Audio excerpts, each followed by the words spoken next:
औज़ुबिल्लाहिमिनश्शैतानिर्रजीम बिस्मिल्लाहिर्रहमानिर्रहीम अस्सलामु अलैकुम वरहमतुल्लाहि वबरकातुहू। So dear students, we discuss about next topic that is lysosomes. ठीक है, तो हम बेटा देखते हैं कि लाइसोसोम्स क्या है।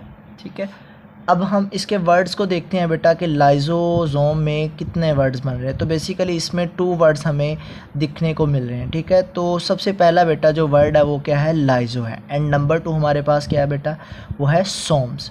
तो जहाँ भी बेटा वर्ड लाइजो आ जाए तो इसका मतलब होता है कि ब्रेक डाउन।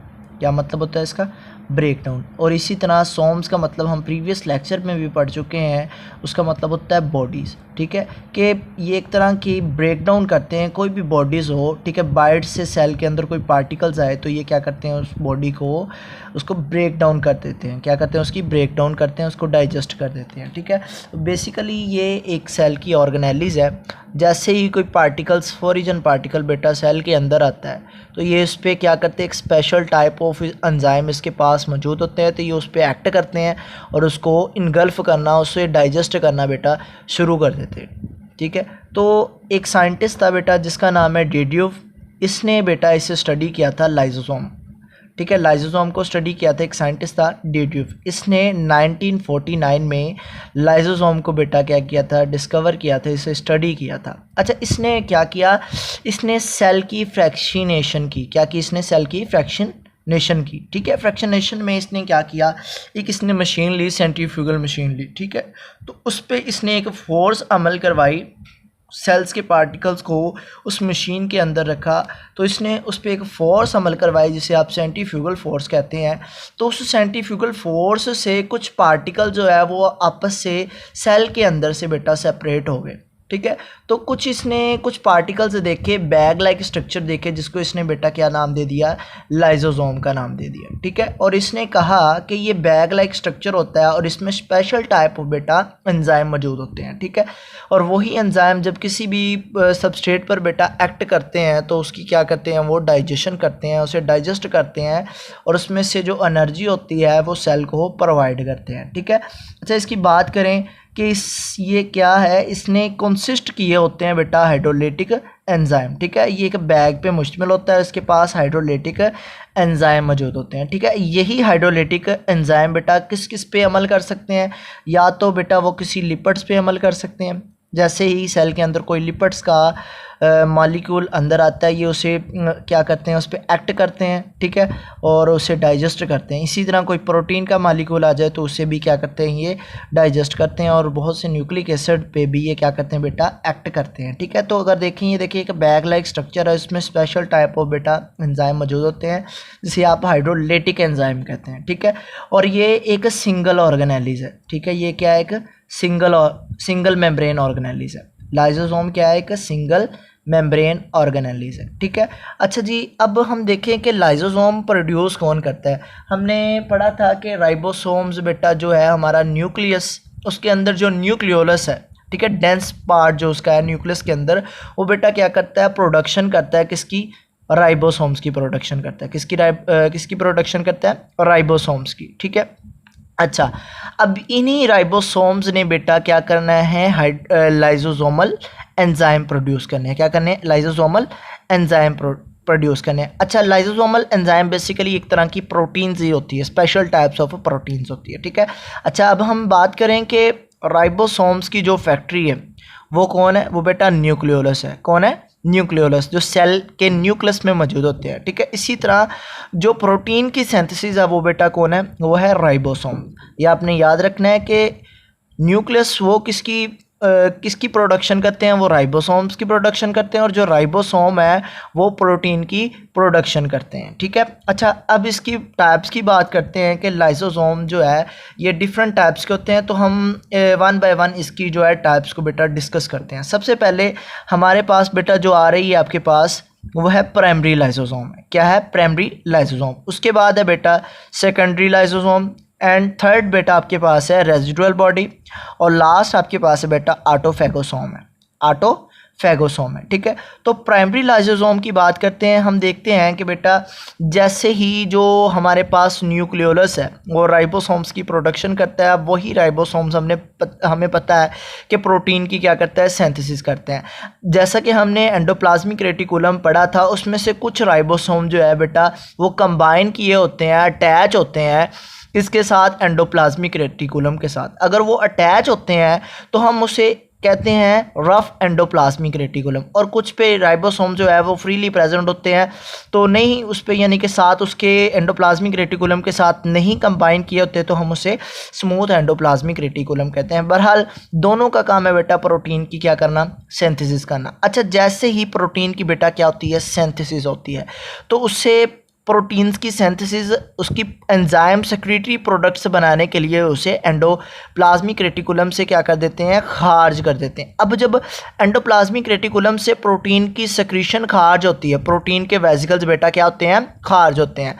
अच्छा, जैसे ही वो प्रोटीन के वेसिकल्स खारिज होते हैं तो हमने गोल्जी ऑपरेटस पढ़ा था, गोल्जी बॉडीज़ पढ़ा था, उसमें बेटा 2 फेज़ होते हैं। गोल्जी बॉडीज़ में 2 फेज़ होते हैं, एक तो उसका सिस फेज़ होता है, ठीक है, जिसे फॉर्मिंग फेज कहते हैं, और एक उसका होता है ट्रांस फेज, जिसे आप मैच्योरिंग फेज कहते हैं। अच्छा, सिस फेज से वो बेटा क्या करता है, वो वेसिकल्स को, प्रोटीन्स के वेसिकल्स को बेटा रिसीव करता है, प्रोटीन के वेसिकल्स को वो क्या करता है, रिसीव करता है।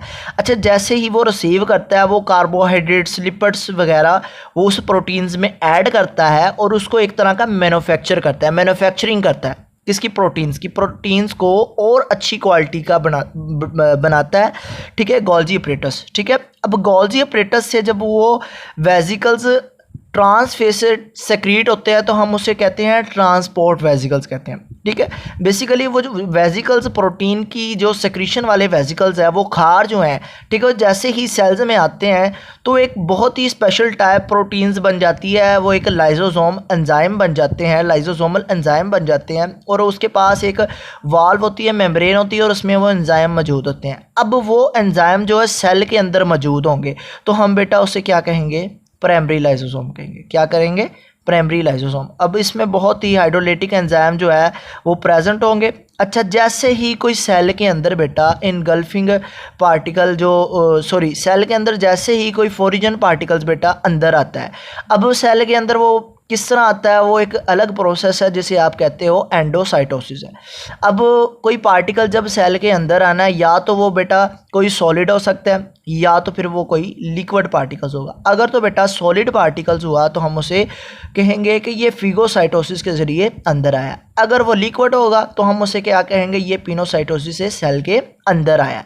ठीक है, अब जब कोई भी फॉरिजन पार्टिकल सेल्स के अंदर आया तो प्राइमरी लाइसोसोम क्या करेगा बेटा, उसके साथ कंबाइन करेगा। अब जब प्राइमरी लाइसोसोम उसके साथ कंबाइन करेगा, उसकी डाइजेशन करेगा, ठीक है, तो हम उसे क्या कहेंगे, वो हमारे पास सेकेंडरी लाइसोसोम आएगा।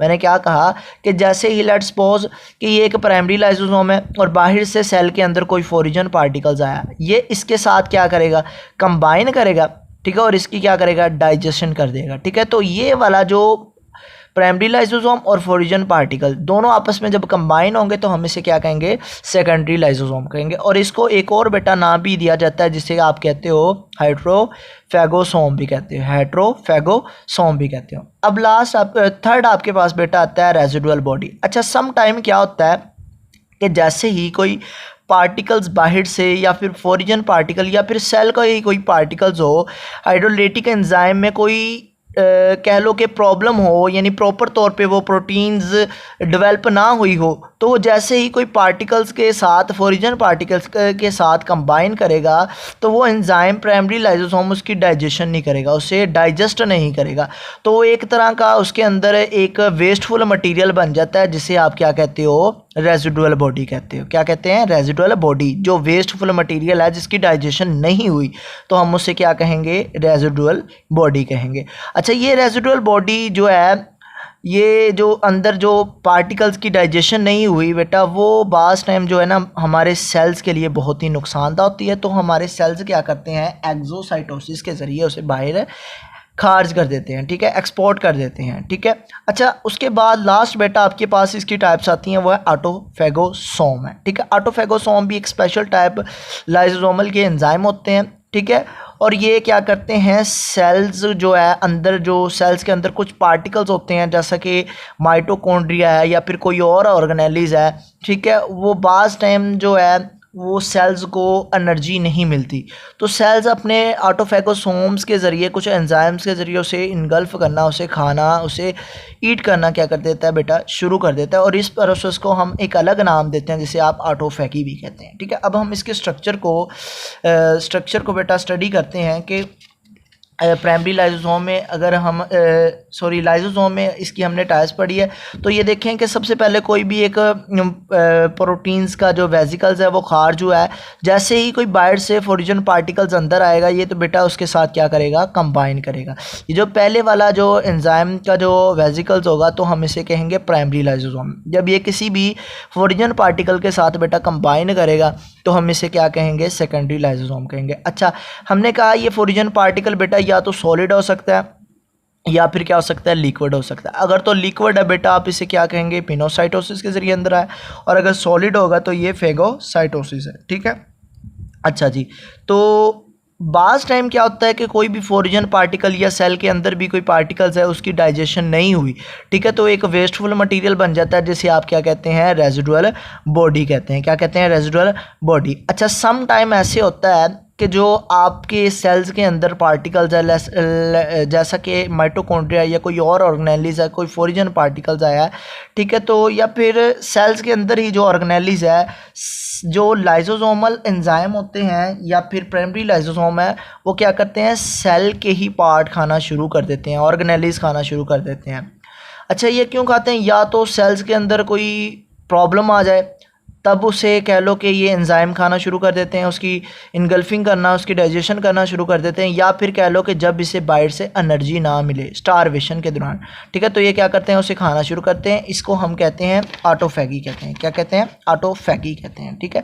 ऑटोफैगी एक तरह का प्रोसेस है जैसा जिसमें सेल्स खुद के ही पार्ट्स को खाना बेटा क्या करता है, शुरू करता है, तो इसीलिए हम इसे कहते हैं the self eating process of cell is called autophagy कहलाता है, ठीक है। अच्छा, ये होती कब है, जब कह लो कि स्टारवेशन हो, ठीक है, तब ये ऑटोफैगी होगी, ठीक है, यानी सेल अपने पार्टिकल्स को खुद ही खाना शुरू कर देगा, या फिर सेल की रेप्लिकेशन होनी है तो तब भी ये क्या करता है, सेल्स की ऑर्गेनेलिज को खाना शुरू कर देते हैं, ठीक है। उसके बाद इसके जो हम फंक्शन है बेटा वो वन बाय वन डिस्कस करते हैं। अभी सबसे पहला है बेटा आपके पास इंट्रासेलुलर डाइजेशन है, ठीक है, इंट्रासेलुलर डाइजेशन है।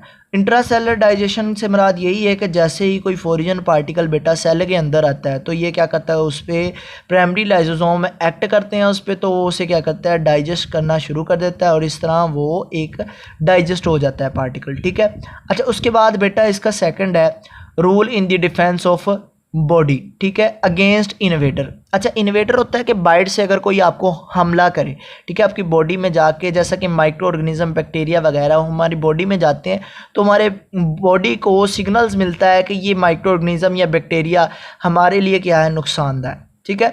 तो हमारी बॉडी क्या करेगी, जैसा कि वो एक तरह की एंटीबॉडीज़ प्रोड्यूस करेंगे। जैसा कि हमारी बॉडी में वाइट ब्लड सेल्स है, जितने ज़्यादा हमारी बॉडी में वाइट ब्लड सेल्स होंगे तो उतना ही स्ट्रॉन्ग हमारा इम्यून सिस्टम होगा। तो इसीलिए जो माइक्रो ऑर्गेनिज्म के ख़िलाफ़ वो जितने ज़्यादा वाइट ब्लड सेल्स होंगे तो उतना ही ज़्यादा वो एंटीबॉडीज़ प्रोड्यूस करेंगे और उनके ख़िलाफ़ क्या करेंगे, माइक्रो ऑर्गेनिज्म के ख़िलाफ़ वो डिफेंस करेंगे, ठीक है। अच्छा, उसके बाद हमने ऑटोफैगी पढ़ा है। ऑटोफैगी जैसे कि बाइट्स हमने कहा कि बास टाइम हमारी बॉडी को एनर्जी नहीं प्रोवाइड होती तो सेल क्या करता है, खुद के ही पार्टिकल्स को खाना शुरू कर देता है, ठीक है। उसके बाद है प्रोग्राम डिस्ट्रक्शन ऑफ सेल्स, ठीक है, कि एक प्रोग्राम के मुताबिक सेल्स को खाना, उसकी डीनेचर करना उसे, ठीक है। जैसा कि हमें आइडिया है कि जैसे ही एक बेबी है वो फीमेल की यानी कि मदर के पेट के अंदर वो क्या करता है, ग्रो करता है, ठीक है, एम्ब्रियो जैसे कि वो डेवलपमेंट की स्टेजेस होती है, तो हम देखते हैं कि उसकी जो फिंगर्स होती है हैंड्स की, वो आपस में क्या होती हैं, उसके सेल जो है फिंगर जो आपस में क्या की होती है, कंबाइन की होती है, ठीक है, कि दूसरे के साथ जुड़ी होती है। जैसा कि हम देखें डक की बात करें तो उसके जो फुट होते हैं वो वेब होते हैं उसकी, यानी जितने भी सेल फिंगर्स के जो स्पेस वाले पार्ट होते हैं वो सारे के सारे फिल होते हैं। इसी तरह बेबी जब ग्रो करता है तो उसकी भी फिंगर्स क्या होती है, वेब टाइप होती है।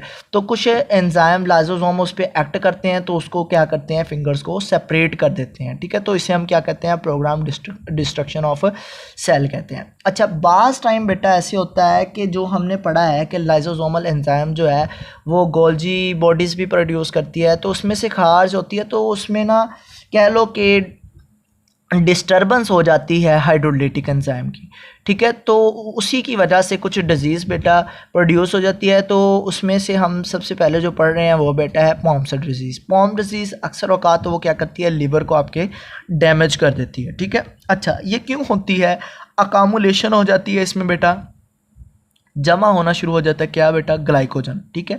ग्लाइकोजन पे कोई भी एंजाइम उस पर एक्ट नहीं करते और इसे कन्वर्ट नहीं करते, और इसी तरह हमारी बॉडी में सेल्स में अकोमुलेशन होती रहती है ग्लाइकोजन की, और इसको हम क्या कहते हैं, पॉम डिजीज़ कहते हैं। उसके बाद बेटा आपके पास आते हैं सेक्स डिजीज़, ठीक है। सेक्स डिजीज़ में क्या होता है बेटा, आपके सेल्स में लिपिड्स की बेटा क्या होनी शुरू हो जाती है, अकोमुलेशन होनी शुरू हो जाती है।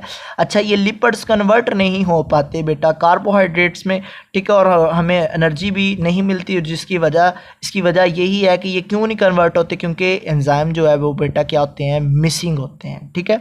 सो डियर स्टूडेंट्स, ये आपका लाइसोसोम का टॉपिक था, तो काइंडली इसे अच्छे से सुने। कोई पॉइंट आपका मिस हो तो इसे बार बार वीडियो पीछे करके आप अच्छी तरीके से सुने, ताकि आपका जो लेक्चर है, कॉन्सेप्ट है, वो बिल्कुल क्लियर हो जाए। और कोशिश करें कि हमारे चैनल को काइंडली सब्सक्राइब कर दें, और इस वीडियो को अपने दोस्तों के साथ भी बेटा शेयर करें, ठीक है। और अगर आपका कोई क्वेश्चन हो इसके रिलेटेड बेटा, तो आपने कमेंट्स करके लाजमन पूछना है, ठीक है। ओके जी, टेक केयर एंड अल्लाह हाफिज़।